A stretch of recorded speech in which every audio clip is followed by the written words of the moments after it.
But before we get that started, I want to let you know some of the things that have changed for our chapter. One of the things is our membership is going to be $150 for the year. That gets you into every PDE that we have except for our legal. So that's something different. Before, we've always charged you guys for each PDE that we've had. This year, we're trying something different, and it's just one charge for that event, or I mean, for the year. So I wanted to bring that up. We have do some couple announcements of some of our PDEs that are coming in February and March, but I'm going to turn it over to Kate, and thank you so much for joining us this morning. Good morning, everyone. Thank you, Katie, for that wonderful introduction. And I'm excited to be here with you as we kick off 2023. I'm still getting used to saying that and writing that, as I'm sure everybody is. But I'm going to talk to you about developing emerging leaders. I know everybody has been experiencing, the COVID changes with talent. We've had a lot of people leave. We've had a lot of people step into roles that might not have that experience. And it's quite frankly kind of crazy right now. I'm hearing from several member companies of ours that they have, this young talent that has never supervised people that is starting to be developed to lead their peers. And there are challenges that come with that. But, as I like to always say, challenges present opportunities, and we're going to talk about some different strategies and ways to develop that talent that we're seeing in our organizations. I'm going to assume several of you are familiar with MRA, but I just want to give you an overview of how we partner with organizations and how we could potentially be a resource for your organization. So just a little bit about us. I won't spend a ton of time on who MRA is and what we do, but we serve over 4,000 organizations annually, covering over 1 million employees. We are located in the upper Midwest, and that includes Wisconsin, Minnesota, Illinois, and Iowa.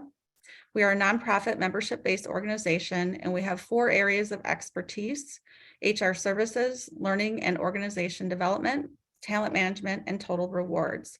And for way of background, I'm the Vice President of Learning and Organization Development, and I also oversee the Northern Illinois sales team.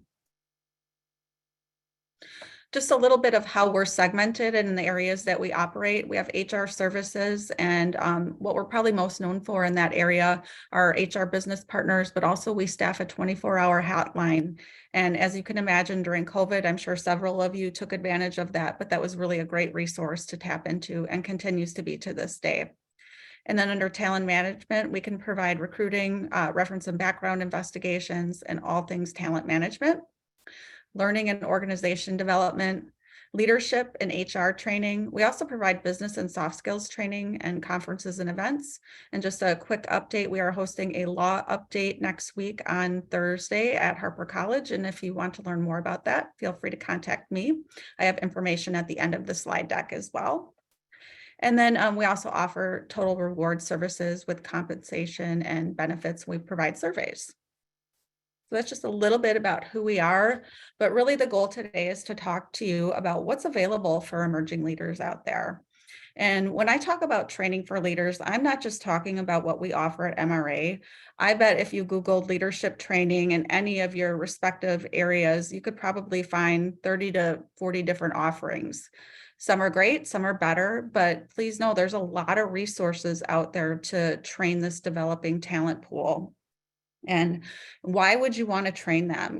Training can be quite an investment, as we all know, but it really helps them develop skills, tools, and confidence as they're leading new situations. Many of the leaders, as I shared earlier, have not had, the practical experience of leading somebody. So it can be intimidating for them, especially if they're, now leading their peers, which is a common scenario that we're seeing in many organizations. Have that crucial conversation with somebody that, a couple months ago they worked alongside of can be very scary and uncomfortable for both parties. Training can give them, the opportunity to practice and, in a safe environment, say things and, get feedback from other peers that are in different industries, so they might not feel judged. It can also expand their network. We see this in a lot of our training. We use cohort models for several of our training series, and these people become friends and really expand their network and have the opportunity to get to know each other and bounce ideas off of each other. And that's really important for emerging leaders to know that they have a network and they have support available to help them navigate these situations. So I'm a big proponent for training. I think that can be one cog in the wheel of leadership development for your emerging leaders. It's practical, there's many offerings. And if, you don't know where to get started, feel free to ask. I'm happy to walk you in the direction. But like I said, I know there's several resources in your area and great opportunities for young leaders to get some training that they need. Just want to let everybody know if you have questions as I go along or want to, contribute an idea, we're going to use the chat for that. I think that would work really well. And I do have an exercise later in the presentation that we're going to have the opportunity to brainstorm together to make it a little more interactive. So I'm not just talking at you today because that's no fun. So please Kate, ask questions. I got Yes? something for you. So Okay. I thought it was just me and I thought it was my computer, but I see this gray box that's almost like an upside down L.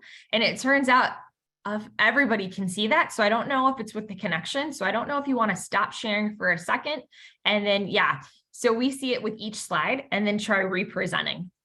That is wild. That's a new one. Always got to be flexible when we're presenting, right? It's on internet until someone sent a message. I was like, oh. Okay. Let's see here.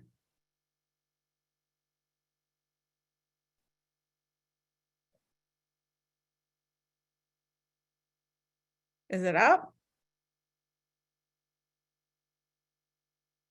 It's up, but it's still there. It's still there. It is not on my end.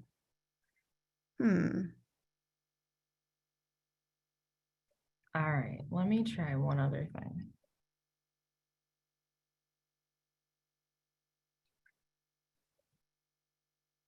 Yeah, I don't see it to turn it off. Okay. Do we got anybody that's tech savvy here?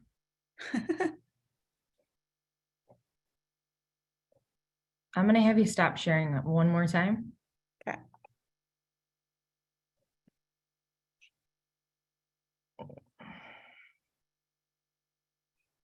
I'm going to pull up something on my slides, guys, okay? Tell me if you see the gray there. Does everybody see the gray when I pull this up? No. Okay, so it's not the Zoom. That's what I wanted to figure out. All right, Kate, you might have to present not in presentation mode and let's see if that works.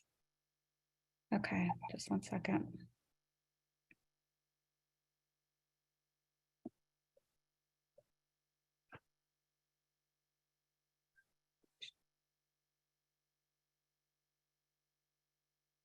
And I'm sorry, guys. Thanks for your patience. Yes. You pivot with presentations as well via virtual. So it's not there if I have it like this. No, it's still there. It's still there. Okay.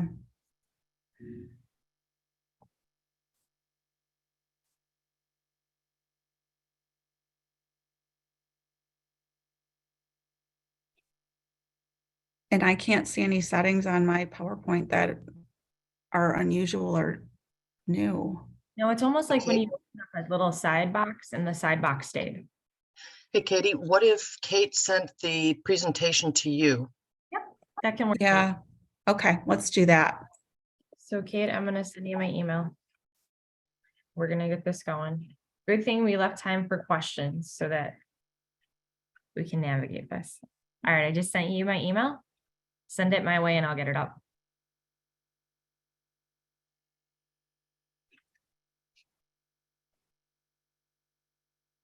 And Kate, while we're waiting for that, do you want to go over some things in 2023 that you're seeing, like biggest concern for leadership? Maybe we can do some just fact checking right now until we get your PowerPoint out. Yeah, that's a great thing.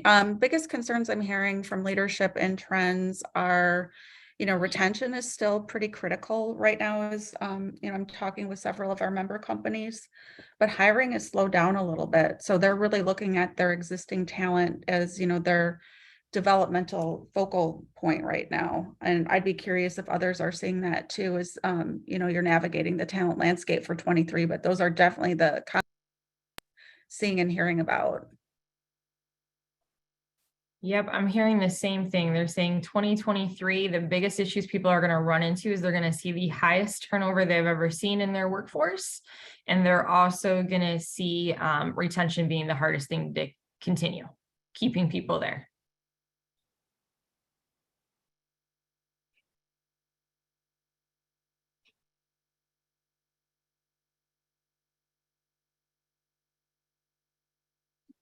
Well, I'm surprised by that because we're having to do a lot of layoffs. So I think, engagement and retention are going to be key when you've got to be doing all these layoffs.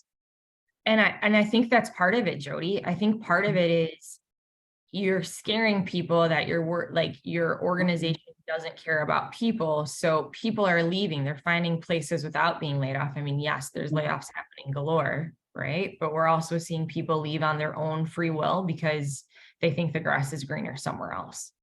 Mm-hmm. Kate, I'm still waiting for it to come over. I just sent it, so I got it. you got it. Got it.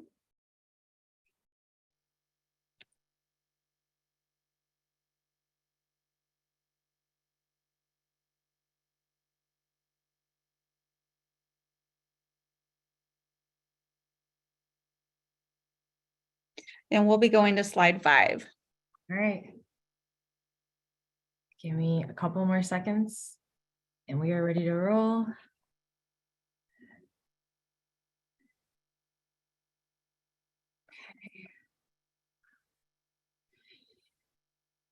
All right, I gotta figure out, I'm working on one screen here, so. All right.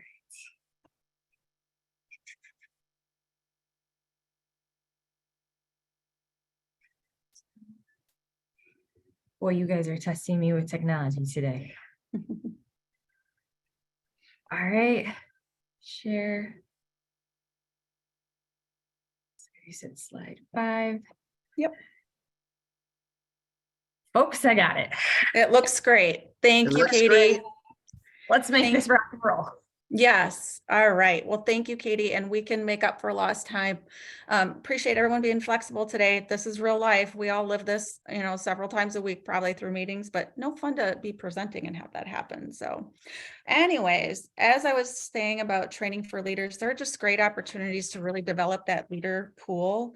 And, we got to take their perspective into mind. We think about, people that are placed into leadership. Oftentimes they're fabulous individual contributors that rose the ranks because they were, for example, a great salesperson. The top salesperson in the organization becomes a supervisor or manager. And quite frankly, they might not have that skill set to be a leader. They, were really great at what they were doing. And sometimes there is a mismatch in things that make you a great individual contributor that don't often translate to leadership. So that's something to recognize, that it can be really challenging and daunting for them. So we just want to make sure that we rally and support and let them know that there's training available for them. So in addition to training, next slide, please, Katie. I like to talk about coaching, and coaching is one of my personal favorite areas for development, not just for emerging leaders, but for all leaders. I personally have benefited from coaching several times in my career, and I find that having that third-party perspective is just so valuable. And as we're talking to, talent and the millennial generation and Gen Z, they really want to be developed. They ask about professional development, and coaching is just a great way to build them up and really support them as they're in your organization. One thing about coaching is a process that helps individuals maximize their performance. Coaches help the coachees identify their challenges, goals, and growth opportunities. It can be complementary to training. It can be a standalone, but it really gives them, a great way to practice and, evaluate different situations with that third-party perspective through coaching. I think investing in coaching can be a great way to bring high performers to that next level, but also bring your new leaders, developing leaders to the, next level as well. And by rallying behind them and giving them that support. I personally learned tools and techniques from coaching that I wouldn't have had the opportunity to, explore different scenarios in a safe environment. How would I approach this with a leader? How would I approach this conversation with a peer? It just gave me great opportunities to reflect and really improve on areas in a safe way. So big proponent of coaching. There are a lot of resources out there that can support coaching initiatives. And I'm happy to talk about that too, if you're looking for ideas or ways to incorporate coaching into your organization. Next slide, please, Katie. And in your emerging leader, pipeline or Rolodex, you should probably have some components of mentoring in there as well. Mentoring can be a great way to pair, your more junior team with senior team, to benefit their development. But in other ways, you can also develop the senior team from working with the more junior staff and folks as well. That's called reverse mentoring. Anybody hear of that term before? You want to raise your hand just so I can kind of get a feel. Yeah, I had the opportunity, I see Amy raised her hand, great. I had the opportunity to work with an intern several years ago, and I just found him so interesting. He was really in tune with technology and different things than I was. And we'd always have great conversations and just enjoyed his perspective because it was so different from mine and from other peers and colleagues that I had the opportunity to work with. I stayed in contact with him, and we would often get together and have coffee and just talk about different things in our respective work environments. And I found it so beneficial because it kind of gave me a pulse as to what that younger perspective was. He's a Z and I'm an X. So, it was just a great opportunity to learn from someone else and, see what their point of view is and what they're hungry for and what they're looking for in development. So it's been really great for me personally. Some organizations have ways to facilitate mentoring opportunities. I think that's great too. My personal opinion, if they're organic and they kind of happen naturally, that's where the magic happens. But sometimes we got to facilitate those conversations and connections, especially now that we have remote and hybrid work environments. Mentoring is even more important to learn what that culture of the organization is. Who do you go to for what? And it really can help anchor your emerging leaders and help them feel more connected to your organization. So mentoring programs are a big, thing to have in your toolbox as you're looking for ways to develop emerging talent, and can be pretty easy to implement if you're looking for ideas. There's really some great opportunities out there. Other organizations have affinity groups and different things to make those kind of connections happen as well. So it's just something to be mindful, as part of onboarding. Mentoring can be very valuable, but particularly for that emerging leader group, I think it's essential. Who do you go to when you're having a challenge, and that safe person to talk to if they have, a unique situation that they might not know how to handle? A mentor can really help guide them and navigate them in that environment. So mentoring is definitely something to have in your Rolodex. Next slide, please. And then fostering development. There are a lot of different community leadership programs in your respective communities that can help develop leaders. One that I'm familiar with in my region, it's a community-based leadership program, and it's typically sponsored by the city or county with, some oversight by the university system. The ones I'm familiar with in Wisconsin are structured that way, and I believe there are some in Illinois as well. But they're great ways for your emerging leaders to get connected with the community that you're involved in, and also meet other leaders. I had the opportunity to participate in Leadership Racine. I live in Racine several years ago, and it was just a great way to gain familiarity with the community and meet other leaders from different organizations that I never ever would have crossed paths with. So I encourage you to investigate if there are programs like that in your communities, because they can be just a great way to anchor your talent. Talent is mobile right now. We hear of people moving all over, and also, remote environments are making them, a little bit more mobile than ever. So, any way you can anchor them in your community can be a really good way to keep them and also develop them. So that's just something I like to highlight. It's a really great program, and the leadership skills that they teach are different than, the training programs I mentioned. They're more based in servant leadership and how to be a good pillar of the community, and, what goes on with the various nonprofits. Their premise really is to develop leaders to serve on nonprofit boards and to be involved in those communities. So that's another great way to get your emerging leaders involved and anchored into your organizations. Volunteerism is something that comes up quite often with the emerging talent group that I've been working with. They want to know opportunities to volunteer and to be involved in the community. So these are just ways to support that in your organization. Chambers can be a great way too. I love local chambers. I've been, an advocate of them since I probably started my career. I just found, ribbon cuttings were cool. It was a neat way to socialize. And then for me, I had the opportunity to be an ambassador for the chamber in my community when I was probably in my early 20s. And it really put me out there, gave me the opportunity to meet other young professionals and, quite frankly, some lifelong friends. So I like to tell emerging leaders about these programs because you're going to meet people that you would never have the opportunity to interact with that have similar interests to you. And you just never know who you're going to walk into at a business after 5 or a networking breakfast that, could be sponsored by your local chamber. So big advocate of that. Really important to let your emerging leaders know about these programs. If you're connected with chambers or any of these young professional groups, please let them know that your organization is involved. And any way that you can share that information, just keep sharing, because they'll say, I didn't see it, I didn't get the email, or I didn't see it on the company wide board. Just make sure that it's shared in multiple mediums so that they are aware of it. And it's just so great for them to get out there and be involved. Professional development, that's a big thing. We're hearing from emerging leaders and our younger talent that is something that will help differentiate organizations that they choose to work at if there's professional development opportunities. And from day one, they're walking in the door and asking, what are you going to do to develop me? What are my career pathways here?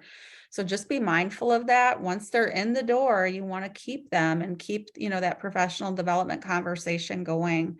And, if you need help with that or ideas or recommendations, again, happy to help. There's a lot of resources out there. Many of our HR professionals are, pulled in so many directions. It's hard to know everything. So I'm happy to help and, provide some insight if you need anything.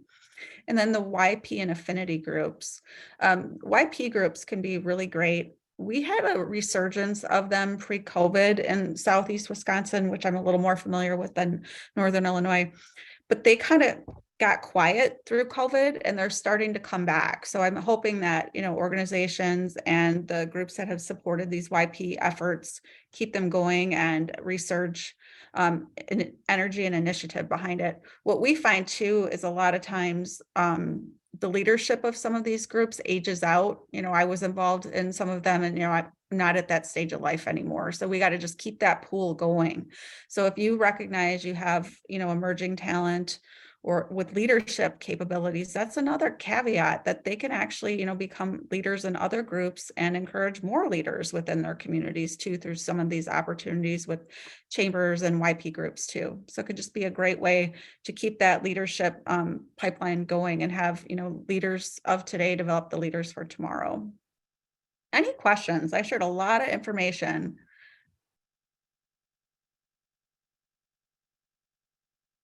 No? All right. Well, now we're going to, go ahead. I'm sorry. Buy-in, right? You're giving us multiple layers of how we can bring this into our organization. But what we're hearing, because of everything that's going on, where people are laying off with their organization, they don't have time for development. So how do we get buy-in to do multiple facets when you're thinking about development for leaders? Yeah, that's a great question because you're really focused on, if you're laying people off, keeping the ones you have right now. And I think getting that buy-in for that multiple approach, you have to have a team behind you for this. There is not one person who is pulled in 100 directions who could really launch an initiative like this. And if that team approach is finding a couple organizations to tap into, or just making sure that we do a monthly plug at an all staff meeting about leadership opportunities. that's a start. I don't expect organizations to have a fully, multi-layered leadership approach from day one. It's something that you can evolve towards and get to, and just, make sure you start with sharing information and getting that information out to your leaders and letting them know they're supported. Great question, Katie. One thing that we started to this year that I think has a lot of potential and can be expanded, we started an emerging leader roundtable. And that's available to our member companies and non-members too. So that's just something to keep in mind, but it brings emerging leaders together, gives them the opportunity to talk about different scenarios and, on a topic that they want to explore each month. So that's just something to keep in mind too. If you're really not sure where to start or what to do, that could be one thing to look into. And I love that you bring up roundtables, because I feel like that's what happened during COVID. Is that's one of the ways you need to reach out to peers. Roundtables is one of the ways to share ideas. Yes. And it's a great way to share ideas. And I don't know what leaders of all levels would have done without that format through COVID.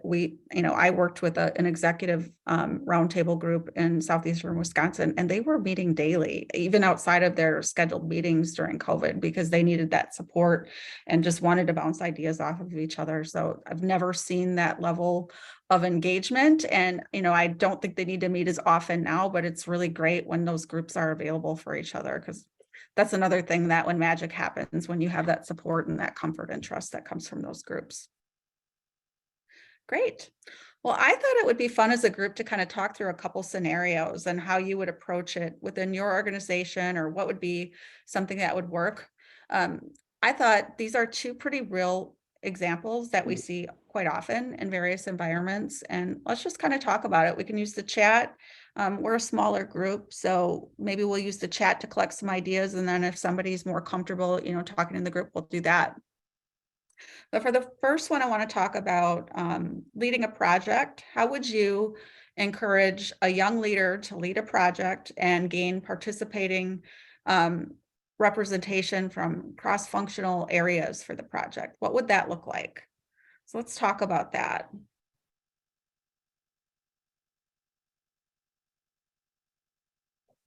What would be steps you would take?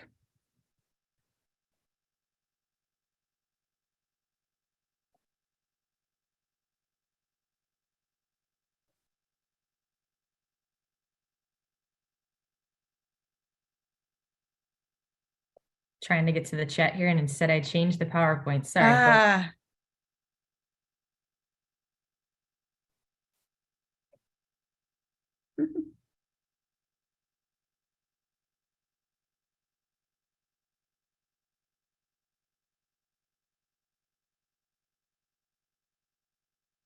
Hey, Denise, what's your thoughts on this? I see some chats coming in. Oh, Christina wants to know if you can state the question again. Sure. How would you prepare an emerging leader to lead a project amongst cross-functional areas within your organization?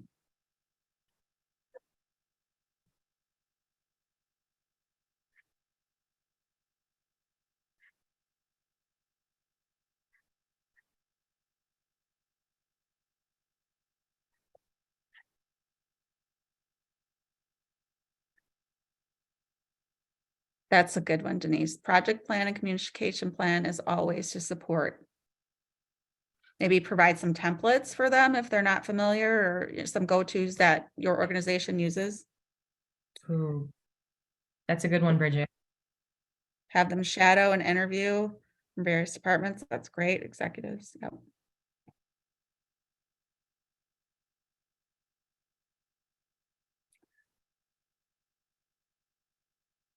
I love that, Danielle, because I think that's a really big one. Is you got to understand the business units you're working with. And if you don't understand what they do, how can you build out this plan or this strategy? And I like that you're not assuming they know that, because even though they're with the organization, and the more information you can give them, the more confident they will be to lead that project effectively. I think that's great. Good. Well, I think any emerging leader in these organizations that you all represent would be well positioned. Provide awareness or training on influencing without authority and understanding. Yep, that's great. All right, Denise, I saw you go off mute. Did you want to bring something up?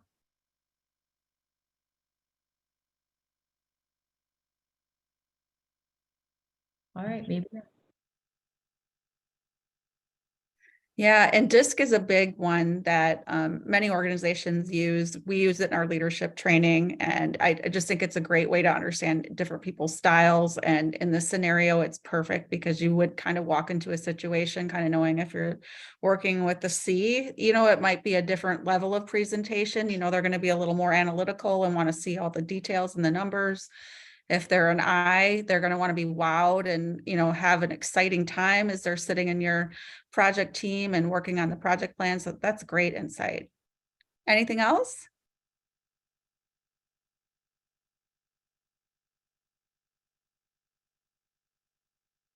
Great. Well, the next one I thought would be good to talk through. We see this quite often preparing for a senior leader presentation. How would you prepare an emerging leader or someone newer to leadership on how to prepare for that senior leader presentation?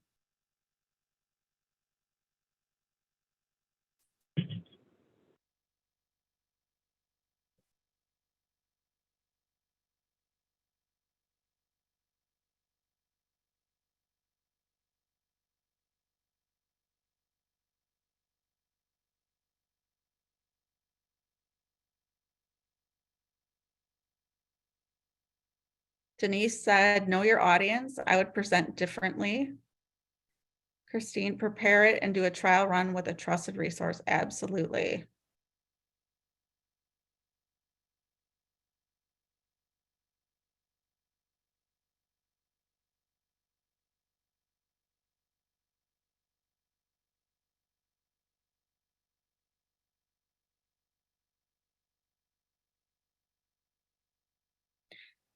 I would also recommend maybe talking through some questions they might get asked so that they're prepared.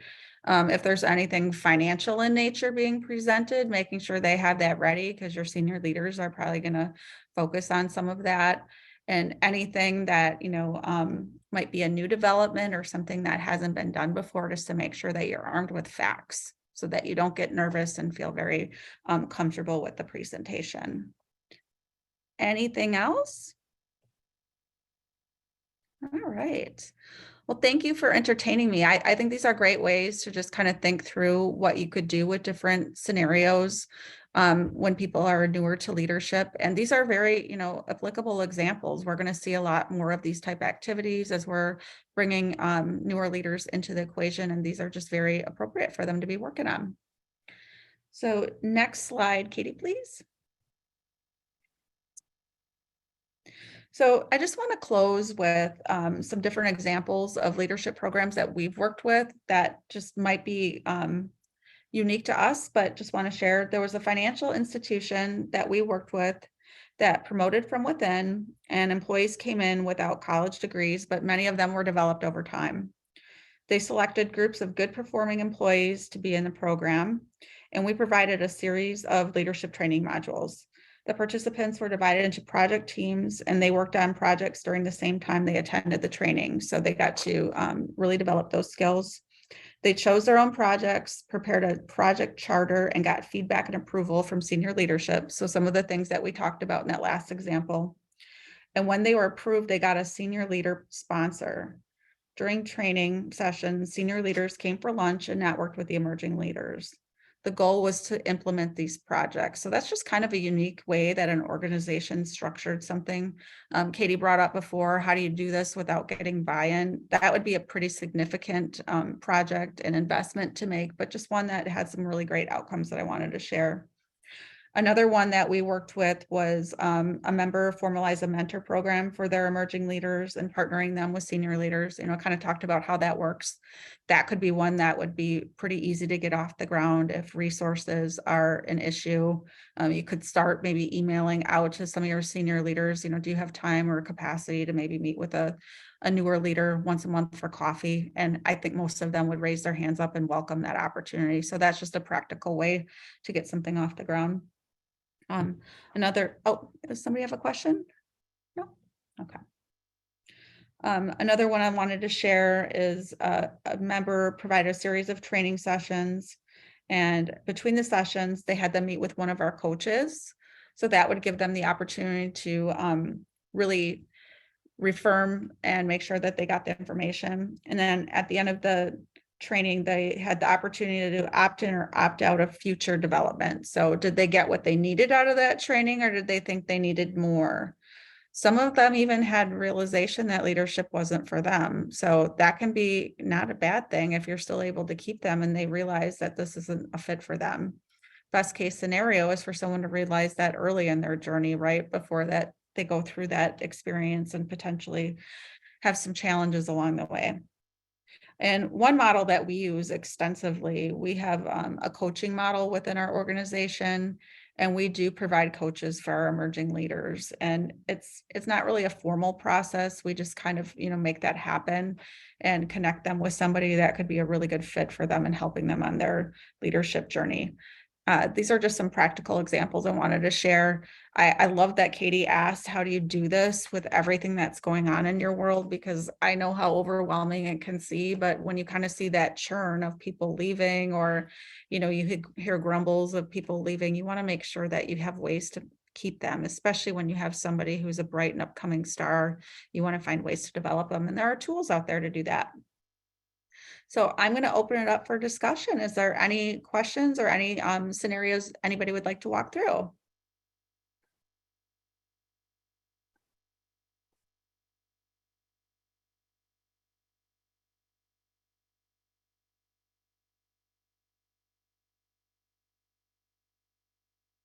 There is a question in the chat from Elizabeth that says, what recommendations do you have for a fully remote workforce at a smaller company? Yeah, that's a great question. One thing I have seen that I think works and can really help for facilitating connections is having on-screen work time. And that could be with their department. It could be with, another colleague in a different department to really facilitate more connections. We've seen like online coffees. So with a fully remote workforce, you got to be very intentional about these connection points.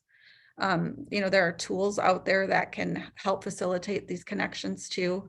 I'm familiar with a tool that matches people based on their interest, kind of like an eHarmony situation that works really well in a remote environment for getting people connected and making sure that they have that opportunity. So are things out there like that. But I do see a lot of the organizations using that screen time, meeting time to facilitate that. And there are some ice breaking and different like connecting point tools that work too. I saw one that kind of did like dance instruction and different things like that that could help, create that connection point. I think when you're fully remote and you want to develop your leaders, you kind of got to find a way to connect them to the organization as people. And some of the things that might seem a little fluffy can help, especially in a remote environment, because they have to really have that opportunity to see people as people. Another best practice I recommend in that situation is requiring people be on camera when they connect with their colleagues. I think that gives them the opportunity to see them as people and not just names on a screen. And that can help too. And I know it's not practical for every situation, but it is a good way to help and make them feel a little more anchored. Good question. I think there'll be a lot more development in that space as we become more familiar with what remote work is going to look like and need to have more resources to support it.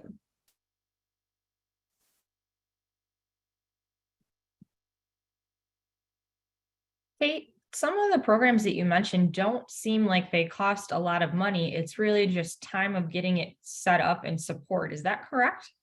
Yes. Yeah. Like the community leadership program I mentioned that I participated in, I think it was like $1,000 for like a full year program, which, is pretty inexpensive. And yeah, there are a lot of them out there, and, getting connected with the chamber, if your organization's a chamber member, usually that's, anywhere from, $800 to $1,500. And that can just provide those connection points for your employees, at a very minimal cost for an organization. Great question, Katie. Can I expand on that real quick? Like, what do you do though if your company is national? So like Chambers works for me where I'm Yeah. located right now, but someone else is going to have a different experience with their chamber. Is that still okay? And would a company want to support something like that? That's another really good question. A lot of larger organizations still participate in their local chambers, not all of them. And sometimes it's quite frankly a budgetary concern because they'd have to belong to thousands of them based on where they're located. But if they're not involved in the local chambers, there are still resources to help those people get connected. And sometimes it can be done by unit. I have seen larger organizations that might not understand why they would connect with the chamber, have a business unit still participate. So that's a great question. Good point. Not everybody is able to do that with budgetary concerns and constraints too. But that's just something that, you can keep researching, and there are different ways to facilitate that. This is Denise. I just wanted to bring up something what's been very successful at some of our companies.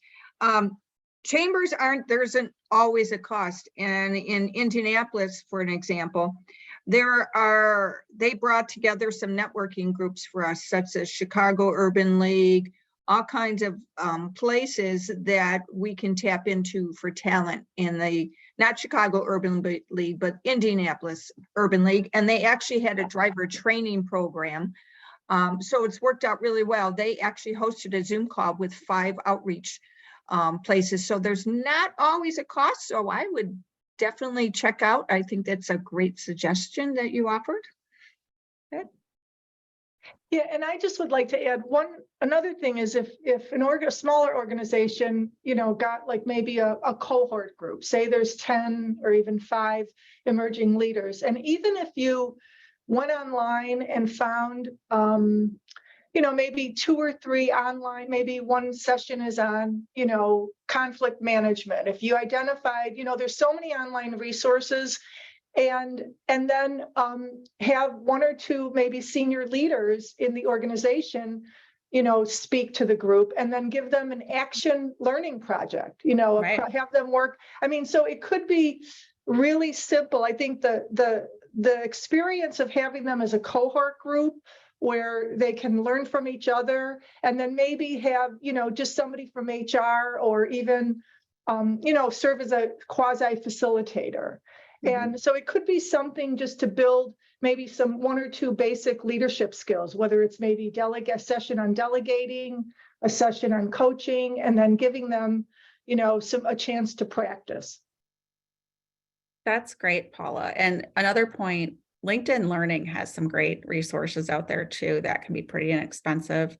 I worked for a very small nonprofit. We didn't have a lot of budget for development for anybody, but we did use LinkedIn Learning kind of the way you just mentioned as a way to really go into a topic, and we would assign it to a different person each staff meeting, and somebody would kind of walk through that training. It gave them the opportunity to present and get more comfortable with their leadership development too. So that can be a great tool out there that doesn't cost a lot of money.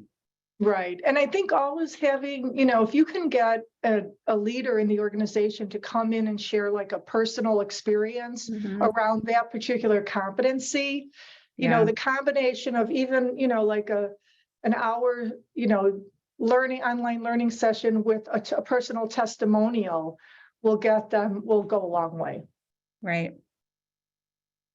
Yeah. One thing I just like to highlight, there are so many resources now. Yeah, And there really are. When I think back to my leadership journey, I'm a little jealous of this group of leaders and talent out there that have access to this. Because for myself and probably several of us, it was trial and error, right? Oh my gosh. Right. You think back to some crucial conversations you had, and oh, did I really say that to someone? And, I just feel that they have so much support right now and resources. And it's one of my passions to make sure that nobody has that uncomfortable conversation and doubts what they said to someone. There are resources out there, and we don't have to let them learn by trial and error. Right. I love that because I think all of us have had horror moments when we reflect back on our first leadership. Like I have one memory that will always stand out, and I hope I never, ever have anybody. But again, it's those lessons learned and how you apply it in the future. So I think that makes us authentic too, right? We're not perfect. We're going to learn. No. But if we can help them along the way, or just paying it forward.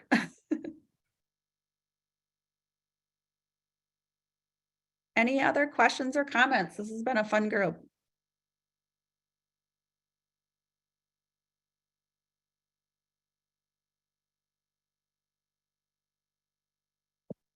Kate, if you had to give one piece of advice, if someone that's starting this up at their organization, what would be the one piece that you would give them to set them up for success?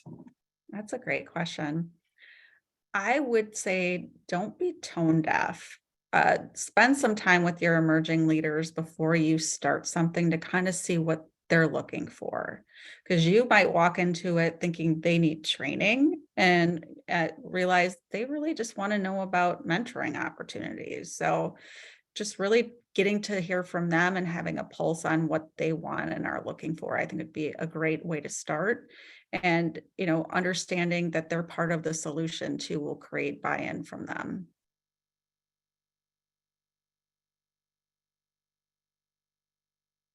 Thank you. Yeah. All right. Are there other questions out there or other ideas that you guys have used at your organization that you want to share? Yeah. I'm curious. Yeah. And like Kate said, this is going to be a pretty big deal this year. I'm pretty sure this is going to be part of your retention strategy. Yep.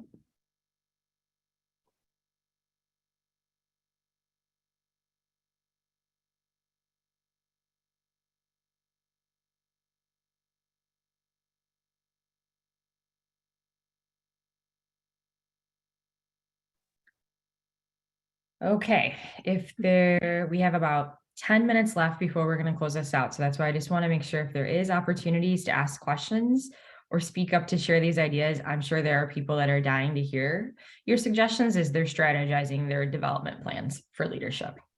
Yeah, I would be curious if anybody's had success with affinity groups. That is one area I don't know a ton about. I know several of our large organizations use them very effectively, but I would just be curious how they're used and if anybody has any recommendations on, best practices.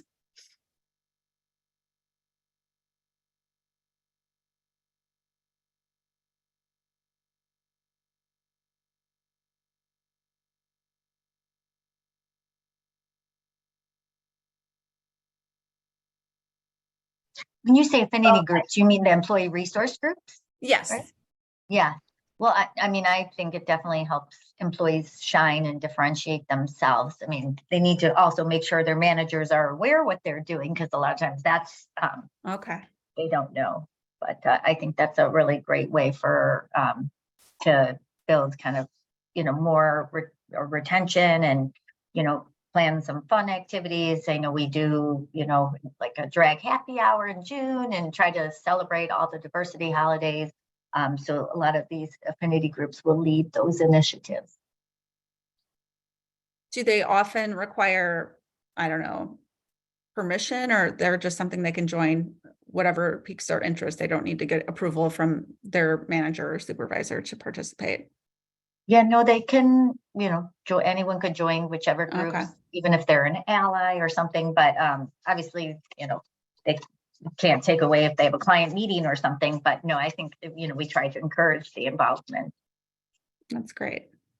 Yeah, I was going to add to that. This is Amy McBrien.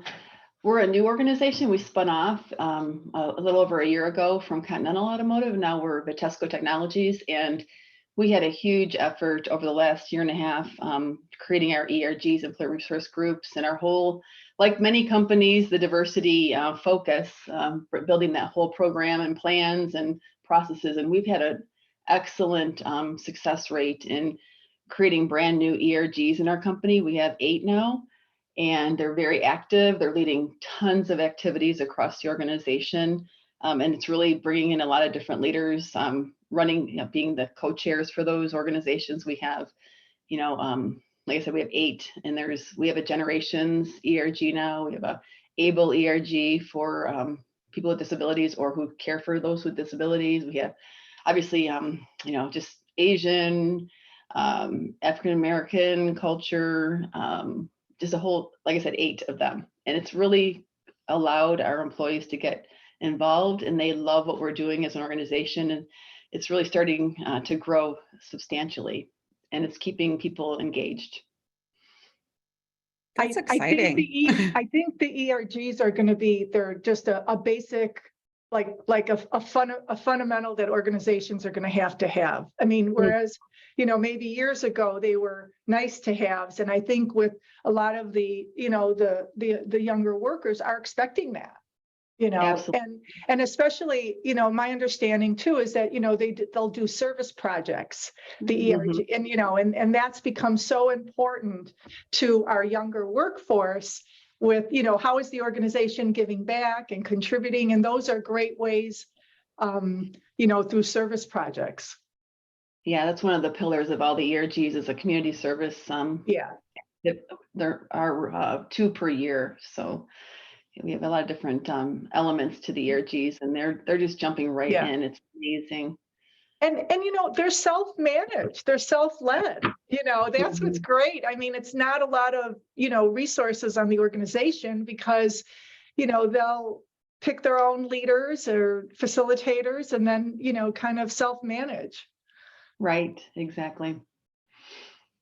And that kind of goes up to Katie's point earlier. How do you start something? This might be, you know, a great way to engage your employees. I mean, to have 8 active groups, that's really phenomenal. Kudos to you, because I hear people trying to get them started and they have a little, you know, ebbs and flows of activity. So that's phenomenal. We're going to want to learn from you. Yeah, I can say some have been faster in the you know, getting up to speed than others, and they're learning from each other too. And you know, Women of Vitesco, we have Women of Vitesco, and of course that one we brought over from Continental, and that one had a quick uptick. But then the newer ones, you know, that we didn't have in the past are learning from those, and it's been amazing to see them just completely running, like you said. I've seen 2 groups start to grow with the BRG. We call them business resource groups, where I was from. One that I absolutely love that I felt connected to is a modern family. So, you know, parents that are single moms or single dads, or they're caregivers to their parents, that modern family of talking about being a tribe and just your dynamics are different than traditional. So I've seen that uptick in a couple organizations, like I believe Zurich has that. And I thought I was fascinated by it because the groups that I've seen have only been race-based. The other group I'll talk to you about is multicultural. I've seen it now that we have people that are part of multiple races. The multicultural group has really grown over the last 3 years. If you do have that group in place, because people might identify better in that group versus going to 2 different groups because they are 2 different races. Right. I have not heard of that modern family concept either. I love that. Thank you for sharing.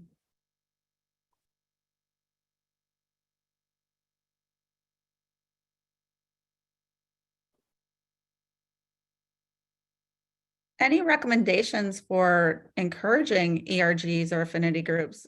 Do organizations create a stipend, or, you know, is it really individual led or led by the employees when it's the best case scenario, I would imagine? But if there, you know, are some small pots of money to provide, you know, a lunch or snacks, are those some good practices that you've seen? Or, you know, is food a way to get people to come to events? I know that kind of used to be the golden rule in my previous world. Yeah, we'll give a code and tell people, you know, you have $10 to go get some, you know, if it's an hour presentation or something. And in one organization that I was with, we had started it was a very male dominated organization, and we started a women's ERG. And one of the things is it really started with, you know, 2 or 3 women just saying, you know, there just appears to be, it's challenging, you know, the women wanted more leadership visibility. And one thing that was important is really to get senior buy-in. You know, I mean, the group went to, you know, the senior leadership and said, we'd like to start the group, and getting that buy-in, and then having the, you know, some kind of a communication with the leadership that you know, to ask the senior level leaders to support the groups. I mean, so starting one and getting the executive buy-in is I think really critical. Yeah, every ERG has an executive sponsor, so we did start with providing tools. So we gave like a template charters available. We have an ERG resource document that we created that gives all the details of how to start an ERG to the employees. And like I said, the charter templates, they all have to, if they want to start an ERG, have to create the charter template and go through the ERG toolkit and then submit it. And we haven't had a problem at all with any of those, but it's really helped them get started by having those resources available. And every ERG has to have an executive sponsor. So if they don't have one, we help them find one. So everyone on our leadership team pretty much is an executive sponsor because we're, like I said, a new organization, new leadership team. The CEO of North America supported this full force, and it's really worked out well. I'm hearing two Great. different ideas here of like how to start an ERG or BRG group. And if people that are not familiar with it, we seem to have a lot of subject matter experts, which is excellent. Yes. And the other piece is that there's been some chat back and forth is asking about how to set up a diversity supplier if you really want to start getting into that DEI space. So I appreciate everybody giving us some ideas of what future PDEs can Yeah. be based on that. But we want to thank you for your time and for Sure. chatting and giving suggestions and ideas. So like, thank you. Thank you. I learned from all of you. So I really enjoyed our time this morning. We put in the chat, if you guys want to click on the link, is we love you guys to fill out a survey, give us ideas for our future PDEs. Again, we're always willing to find speakers that fall into your needs. And the other piece is in February, we're also going to have a virtual PDE, and it's going to be on transparency with compensation. There is some new laws that have come across our country in different states. And how do you address it when you do notice that there are gaps with who's getting paid what in your organization? So get excited for February. And then in March, we're going to be having a networking event, some wine and drinks, and we're going to be doing a legal update that's going to have all kinds of people from different aspects of legal coming to the table talking about diversity and how to keep that in mind. And Catherine, I see that you're on the call and she's one of our speakers, so I don't know if Catherine wants to pipe in a little bit about March. Yes. So good morning, everyone. Hello, Kate. Hi. And there's been a lot of different developments. And so the non-competes are an issue, the diversity, the pay equity, which is going to be addressed in February. So stay tuned. I'm working with Allison. I'm putting that summary together, and it's going to be up on our website shortly. All right, just as a reminder, we record this, so I will be sending you out, or Kristen will be sending you out the link to get to our YouTube channel so you guys can review this. I will chop out the part of me putting this up on the screen so that it's one streamlined video for you. But thank you again for everybody. Kate, thanks for your time today. We really appreciate it. And happy Friday Eve, everyone. Thank you. Bye, everyone.